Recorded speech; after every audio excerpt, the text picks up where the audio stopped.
Welcome friends. Now in this section of our ongoing course, we are going to introduce you to an exciting part of transportation, which is the most recent in history and which incorporates a totally new discipline into our transportation team, which is the introduction of information communication technology in transportation, known as intelligent transportation systems. What we are going to tell you in the course of this week is what is intelligent transportation systems, what are its benefits, how is it used in case of transportation specifically, and look into some of the concepts that are used that we often use, but we often do not realize that this is the use of information communication technology in transportation. Specifically in this lecture we will be looking at remote sensing and geographic information systems, which is GIS. So what is ITS? How do we define ITS, right? There are not any specific definitions, but different varying definitions that are out there. One is called as one is known as people using technology. Let me get this correct. People using technology in transportation to save lives, time and money. So essentially that is the main concept of the introduction of ICT in transportation, which is to increase safety and efficiency of the road transportation systems. So improving safety, improving efficiency of the road transportation systems was one of the main aim or goals of the introduction of various ITS devices or various ITS strategies in transportation. If you look at it from a broader perspective, what was happening was we were not being able to meet the demands of the growing urban transportation demands of the citizens by just providing more and more facilities, right. So by increasing supply we were not being able to meet the demand. As such, what was noticed was that maybe by introducing different ICT or information communication technologies into transportation, we would be able to achieve greater capacity or greater efficiency of the existing transportation system. So rather than increasing the supply, what ICT does is it increases the efficiency of the existing supply. So by doing so, if you increase the efficiency, you may be able to increase the capacity of the existing supply, and hence you may not need to provide more and more roads or increase the supply as such. So ICT, if you look at the broader perspective, that was the main aim of introducing ICT into transportation. The four concepts that are central to ITS are information distribution on time. So in today's day and age, you want to know about your transportation network when you want to know about it, right. It is not good that if you want to travel now, you have to wait for the information on the road, so that you will have to make a decision. You want to have that information right now because you are traveling today, you are not traveling tomorrow, or you are not traveling day after tomorrow. So you need on time traffic information, for example. Information benefits users. So this again works from the point of view of users. How can this information be beneficial to the users?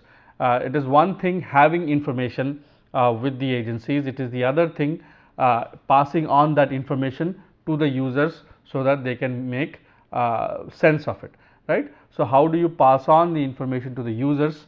Through various devices now that you have, from your mobile phone to your internet to whatever devices that you use. How do you pass on the information to the users?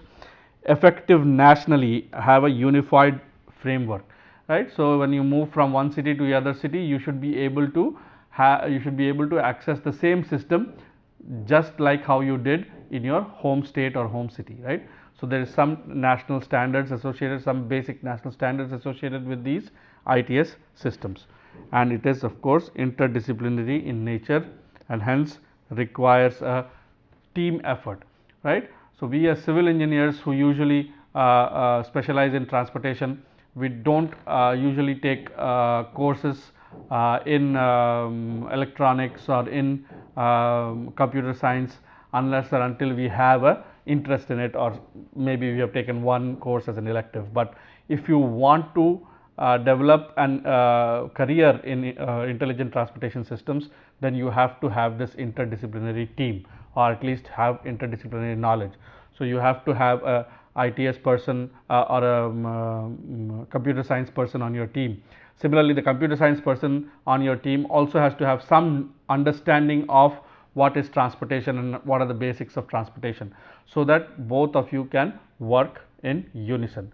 So, this is a very exciting new field in which transportation has ventured into over the last 2 to 3 decades, and we are going to give you some more information throughout the week about the different systems that are currently in place in India as well as worldwide, where different ITS strategies are being used effectively. So, when we look at ITS as a whole, how does ICT relate to ITS, right? When we talk about information communication technology and ITS, what are we essentially talking about?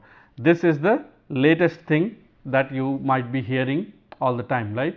Connected vehicles, vehicles that can drive by themselves. How is all that possible, right? However, you might have already been introduced to smart infrastructure or even to ride sharing, right? So, all the Ola, Uber type services that are using different ICT devices to match the ride that you need, right. How is all that happening? That is all happening because a driver now knows that you want a ride, you are asking for a ride, and all the communication is happening through the different software platforms and the hardware platforms that are available, right. So, all of this has to be integrated. We as a civil engineer, as a transportation engineer, rarely think about all of these things, but we know that ride sharing has an impact on the transportation network. Now, that is the whole point of you to understand, at least have a basic understanding of how ITS works, so that you can then impact or measure its impact on the transportation network. If you do not have an idea of how ITS works, then you will never be able to keep pace with the growing impact of ICT on transportation, right. So, you have to understand how ICT and ITS interact. Before you get into autonomous vehicles and connected vehicles, we will tell you what that is. You also may have heard about big data analytics, which allows you to now measure speed, for example, using information from your mobile phones, right. So, your mobile phone is at one instant is at this location, and the other instant is at another location. Using that distance and time information, one can predict what is the average speed on a travel corridor, for example.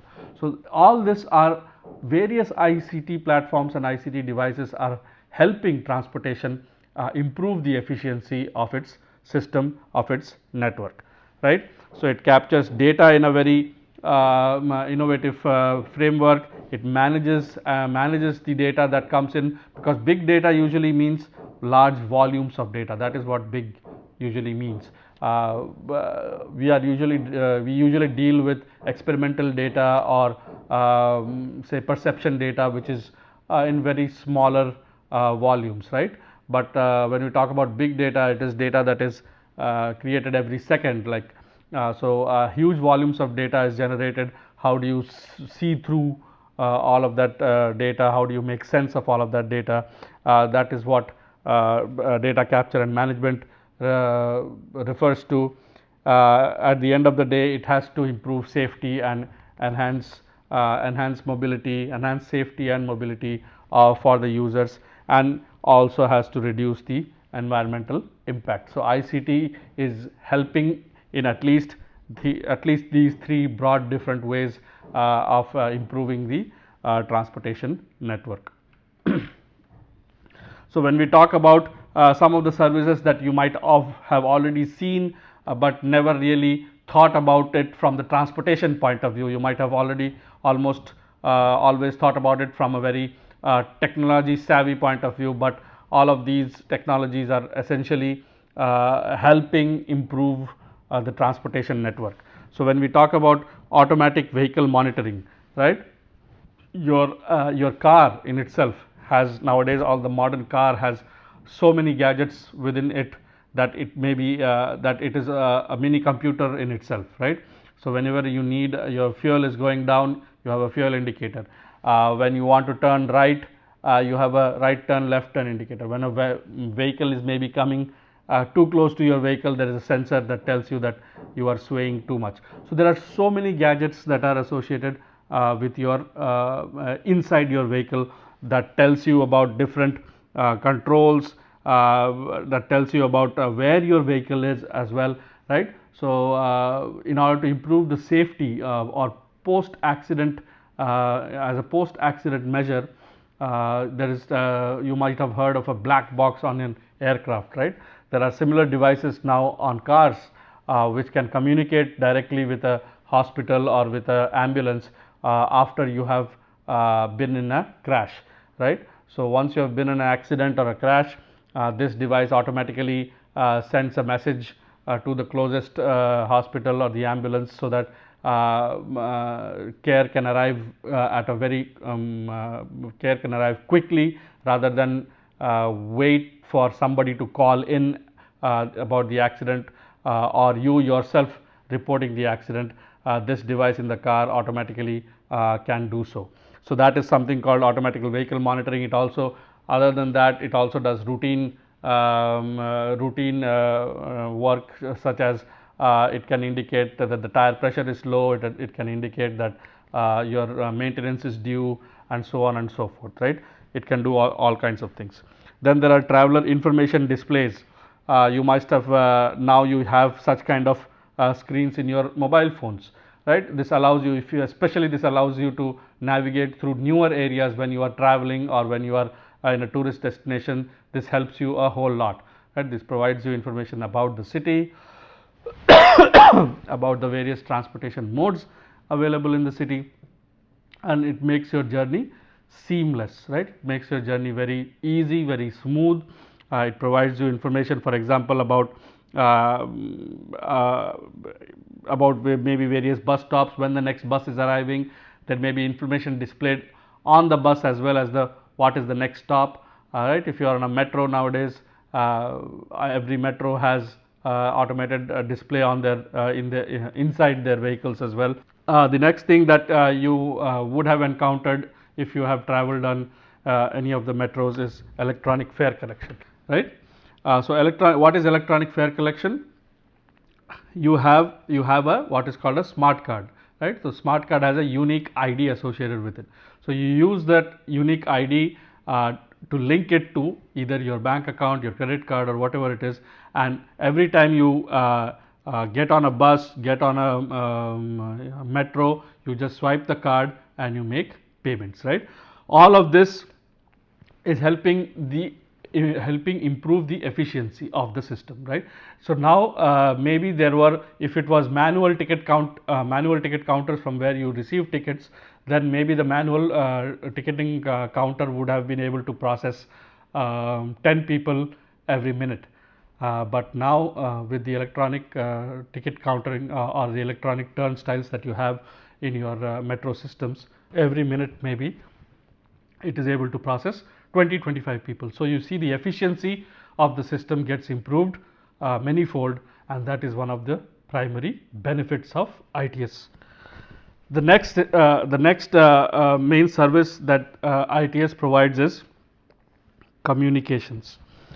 Now, communications is very vital when it comes to intelligent transportation systems. Communication may be between the vehicle systems, from vehicle to the control center, from vehicle to the infrastructure or the stop shelter, from vehicle to the traffic signal. Now, this is how vehicle how is it getting possible that there can be driverless vehicles, right? Unless something is being communicated from the vehicle to the next vehicle, or from the vehicle to the infrastructure that is either above head or along the side of the road. Unless this communication is there, unless there is two-way communication, so these communications always have to be two-way communication. Only when there is two-way communication between systems, that is when such kind of driverless cars or whatever you may think about is possible. Now you have automated signals in many of your cities in the urban areas in India, right?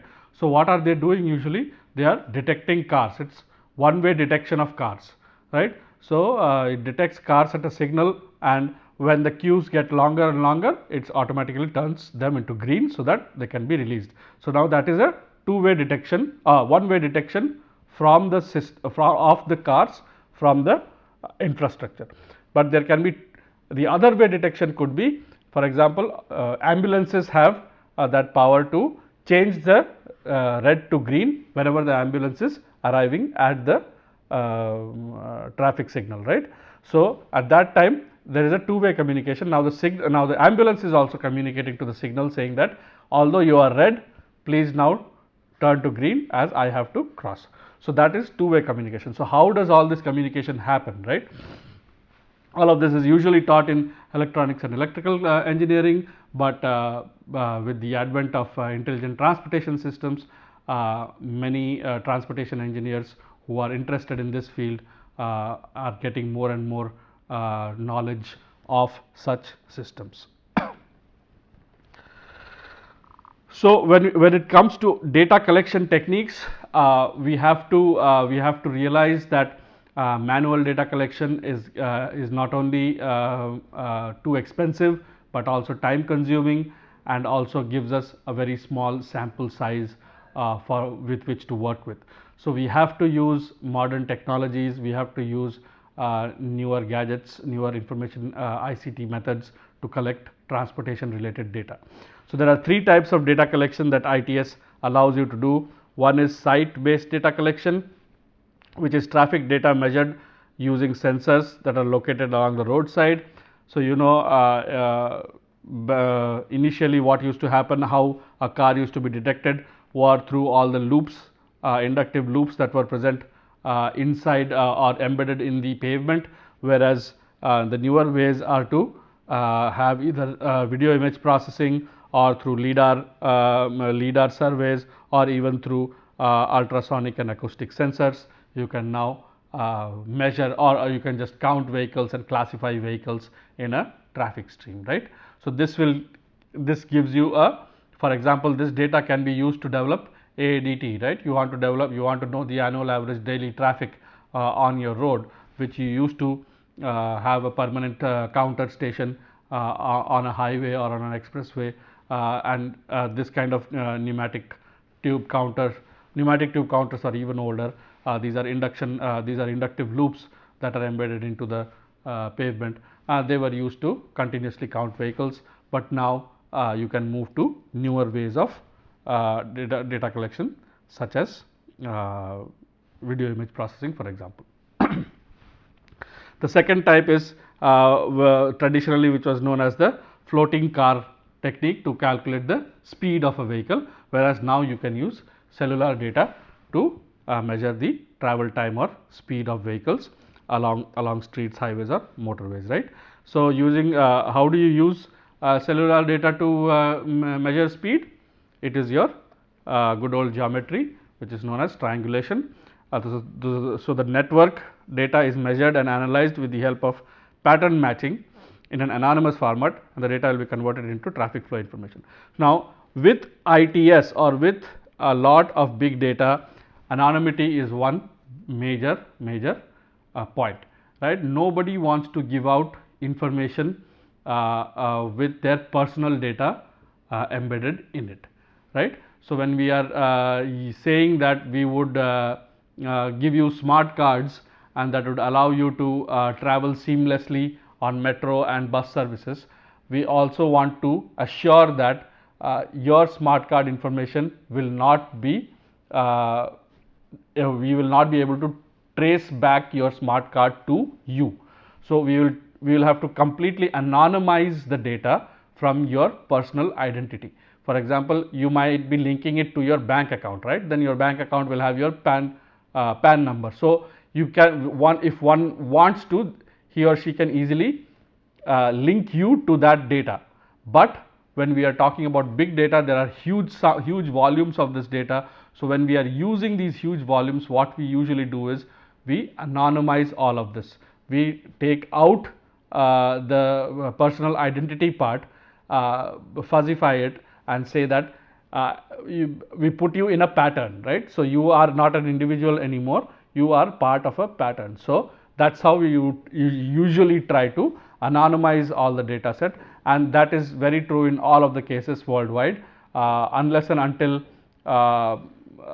somebody really wants crime data for which they want to track you. Only it is through certain high level clearances that such kind of personal identity data can be divulged. Otherwise, for regular research and information dissemination purposes, all your personal identity is always safe. So, anonymity is one of the biggest concerns which must be alleviated, or which must be relieved when it comes to use of use of ICT in transportation. So, cell phone triangulation is usually done in order to find out the location of your mobile phone, and hence one can estimate or predict at what at what speed you were traveling, and then can further deduce that what mode of transportation you might have been using as well, right? If you have traveled only at 1 km/h speed, it cannot be that you are traveling at in a metro. Most likely it will not be that you are traveling in a metro rail or something. You might be walking maybe. So, if you are traveling at 45-55 km/h and the speed is constant, then it might be something like a dedicated mass rapid transit system on which you are, because you are not there is no variation in the speed while you are traveling. Whereas, if there is variation, then it might be on a surface transportation mode, which is traveling on a non-dedicated right of way. For example, a bus which may be able to achieve 35 km/h, but sometimes because of traffic it may go low as well. So, ITS or cellular phone data not only allows you to measure the speed or estimate the speed, but it may further then allow you to even know that whether which mode of transport were you using at that point in time, right. So, this is all possible because there is a unique MAC address from a Bluetooth or other devices that can be tracked, right. Your cell phones or your mobile phones always have a unique MAC address that can be tracked. Again, the unique MAC address has to be the information, or your personal information has to be anonymized, only after which can we use this kind of information. The other technique is to use GPS based methods, where some of the vehicles or high end vehicles are equipped with in vehicle satellite navigation or GPS systems that have two-way communications with the traffic provider. This provides you readings of the vehicles, as well as maybe nowadays they are not even using hardware, but just are using your smartphone data in order to find out your location. You are not even communicating with the satellites there, because your smartphone is already communicating. So, your in vehicle there are very few vehicles that currently have in vehicle navigation systems, because they have become redundant as the mobile phones have made them redundant, but this smartphone based rich monitoring system is used to track speed and density very much, right. So, when you have your mobile phones on and then when you're traveling in your car, it is essentially transmitting a lot of data that is allowing researchers to understand the travel time on that corridor. So, what is triangulation? Let us give you a quick understanding of what is triangulation and trilateration as well. Triangulation is based on trigonometry, that if one side and two angles of a triangle are known, the remaining sides can be computed, right. Remember your basic trigonometry, if one side and two angles of a triangle are known, the remaining sides can be computed. However, trilateration is the measurement of the lengths of the three sides of a series of touching or overlapping triangles on the Earth's surface for the determination of a relative position of points. Now, what happens is, in a 3D space, a minimum of 4 points have to be known, right. So, if you are measuring something on the Earth's surface, at least you need 4 points in order to find out the correct or exact position or a relative position of a object, whereas in a 2D plane you have to know only 3 points. So, what happens is, if there are two cell phone towers and they are overlapping, there are now two possible positions on which you can be, right. So, if there are only two cell phone towers that are tracking you, and then you can be either here at position A or position B. So, you will always need at least another cell phone tower, therefore, at least one more cell phone tower is needed to positively determine the location of your cell phone. So, now if you have a third cell phone tower here and that also intersects with your location here, then we can positively say you are at A, or if you have a cell phone tower here and it triangulates and tells your location to be here, then we can say that you are at B. So, usually two cell phone towers are not ideal. You have to have 3 cell phone towers to correctly, accurately determine your location. So, for example, if you are told to determine the position of a car which is 13 kilometers, 25 kilometers and 29 kilometers from cell phone towers S1, S2 and S3 respectively, right. So, here are 3 cell phone towers S1, S2, S3. Determine the position of a car which is 13 kilometers from S1. So, it is 13 kilometers from S1, 25 from S2, 25 from S2 and 29 from S3. The distance between two towers S2 and S3 is also given is 36, right. Assume that the driver is carrying a cell phone which could be used for trilateration considering the 3 phone towers. Also assume that the car is in a Cartesian coordinate system xy plane. Okay. So, now if we just draw a Cartesian plane x and y axis, let S3 be the origin and the car's location P xy is right here, it is given P xy is here. So, in this triangle, first let us look at the triangle A S3 P, right, this triangle A S3 P.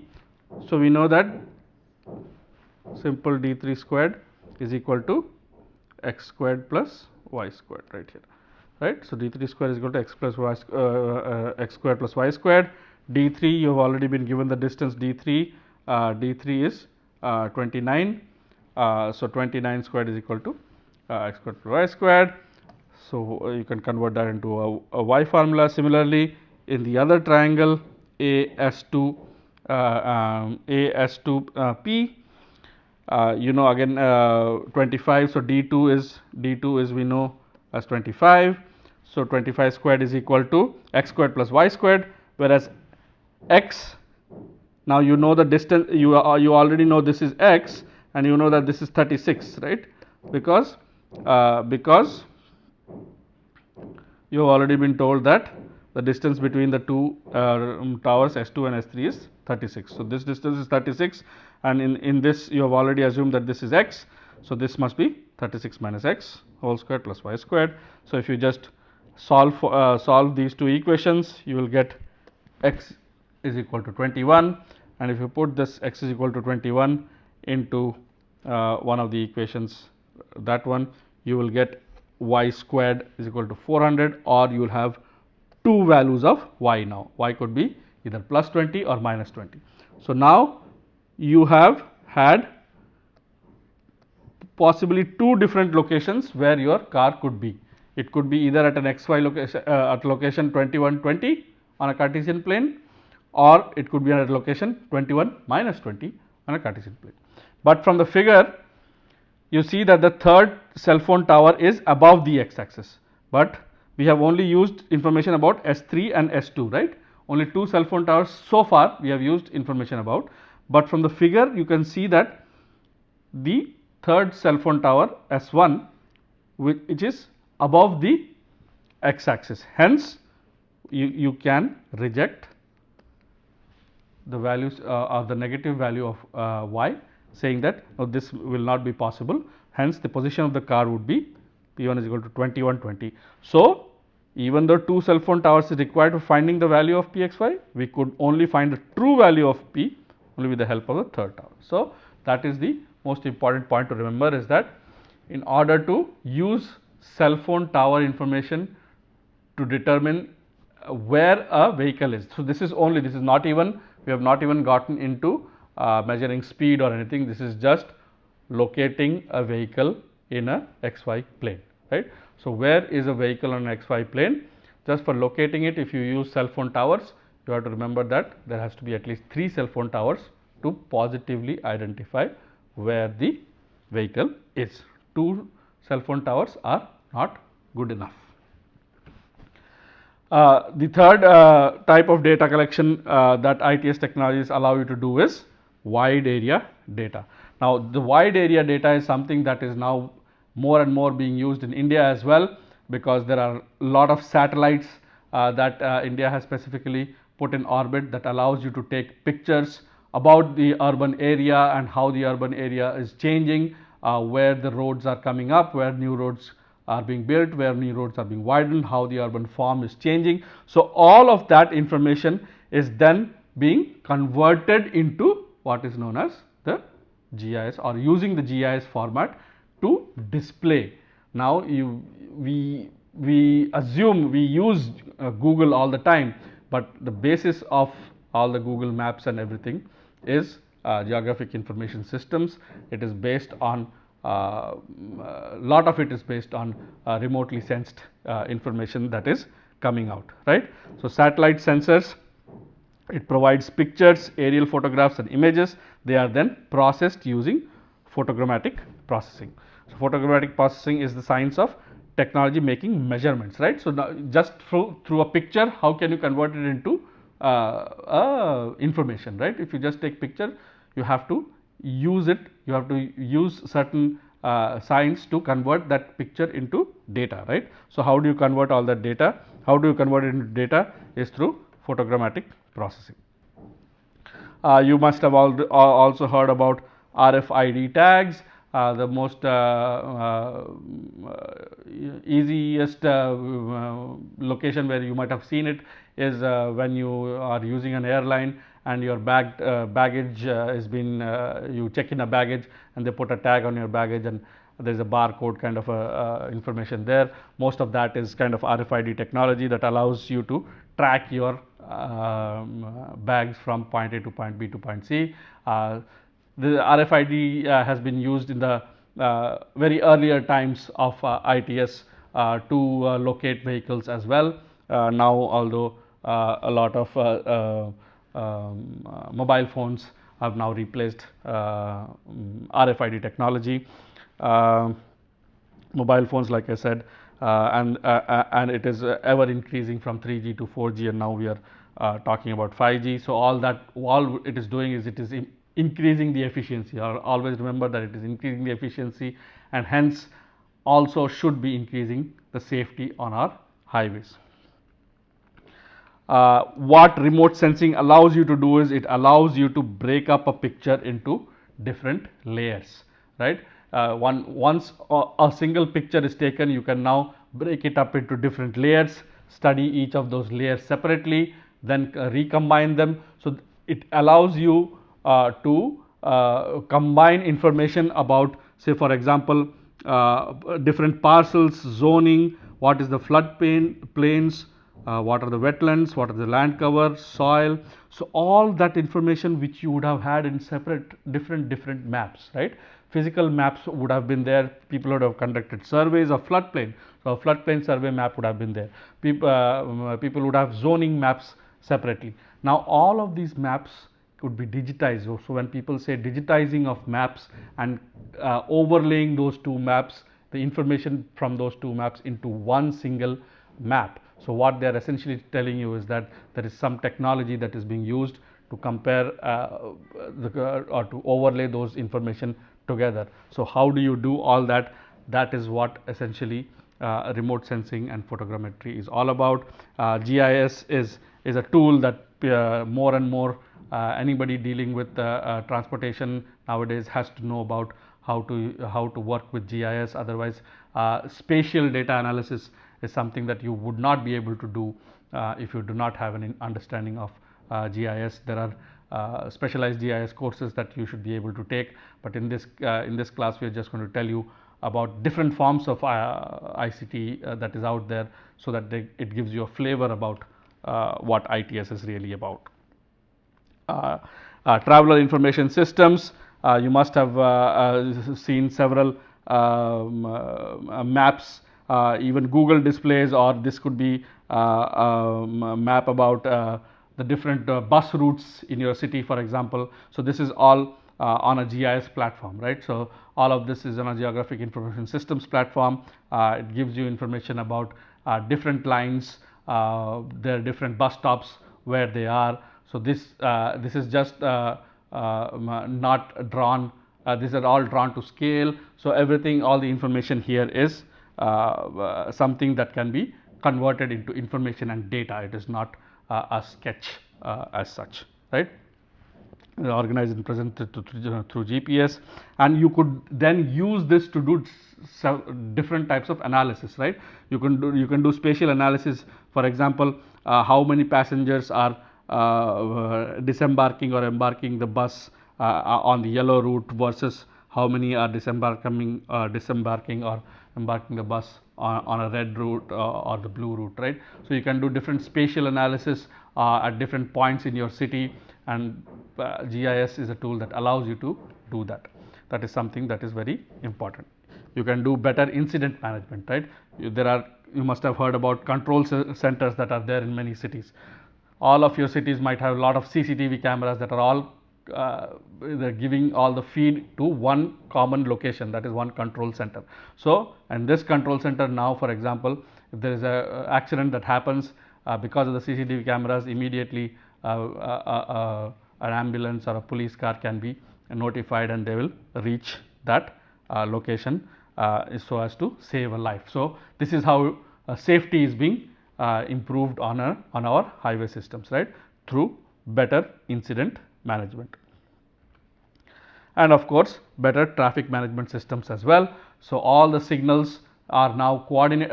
Not all the systems are coordinated, but at least all the signals have CCTV cameras associated with them, and all of that is being live monitored at a control and command center. So Bhopal Smart City, for example, has the control and command center. That is first time in India, where you can now change the signal timing based on real time demand, right? So suddenly there is a escalation, suddenly maybe because of an accident, there is a lot of queuing that is happening at a downstream signal. So then you can change the signal timing sitting from in the control center so that the queue could be dissipated. You don't have to have actual physically police personnel on site to change the signal timings. So there could be different things that can be done based on analytics that is going on in the control center. So lot of analysis or analytics, big data analytics is going on in this control center that allows you to improve the traffic flow or the traffic management in your city. So that gives you a very basic understanding of what is ITS, what is how it is being used in different fields in transportation currently, especially in urban transportation, and how specifically GIS is playing a role in all of this through firstly it is helping how remote sensed data is being converted or being used on the GIS platform in order to help the transportation systems. So I hope you have enjoyed the first lecture. We'll have 4 more lectures on this as well. Thank you.